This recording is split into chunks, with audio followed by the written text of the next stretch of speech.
Rishi Sunak's vision of a digital pound, which the Chancellor has dubbed Britcoin, and which experts believe has the potential to boost the UK's economy by up to £90 billion, has taken a step closer with the publication of a series of recommendations for Boris Johnson, and the Prime Minister has welcomed the report by the government's Task Force on Innovation, Growth and Regulatory Reform, TIGGR, chaired by former Tory leader Sir Ian Duncan Smith MP, suggesting it offered a roadmap for realising the promises of Brexit. Meanwhile, Professor Daniel Hodson, chairman of the City United Project, CUP, think tank, one of the organisations invited by Sir Ian to give evidence to him and his colleagues, including fellow MPs Theresa Villas and George Freeman, hailed the report as a prospectus for global Britain's future prosperity and security. As part of the evidence submitted, attention was paid to the CUP's April report on the Aurora proposals on the need for the immediate development of a central bank digital currency,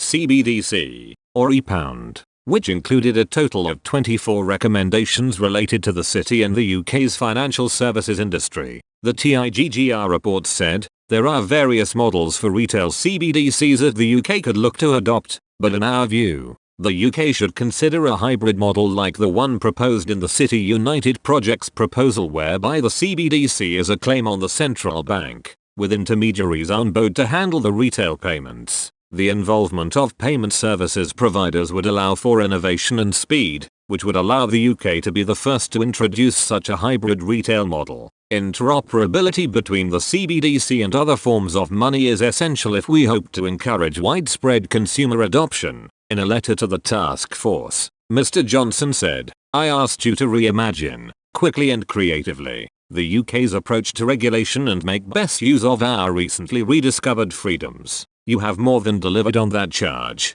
responding with substantive plans that will really put a TIGRR in the tank of British business. He added, I want to reassure you that far from being the end of the process, your work on TIGRR is only the beginning of our drive to realise the promises of Brexit. I have asked Lord Frost to drive this critical work forward, creating a new Brexit Opportunities Unit at the heart of government to engage across society, academia, and industry, generating new ideas and acting as a counterweight to Whitehall orthodoxy. Mr. Johnson said, your report shows what a fully sovereign United Kingdom can achieve given sufficient ambition and vision on the part of its government. I look forward to drawing on your work in the months and years ahead as we build back better than ever before. Prof. Hodson said, the City United Project welcomes the far-reaching and visionary TIGGR report, which sets out a compelling regulatory framework for post-Brexit prosperity. Whilst its findings have been endorsed by the government, the challenge will now be to ensure their speedy implementation and thus maximise their benefits.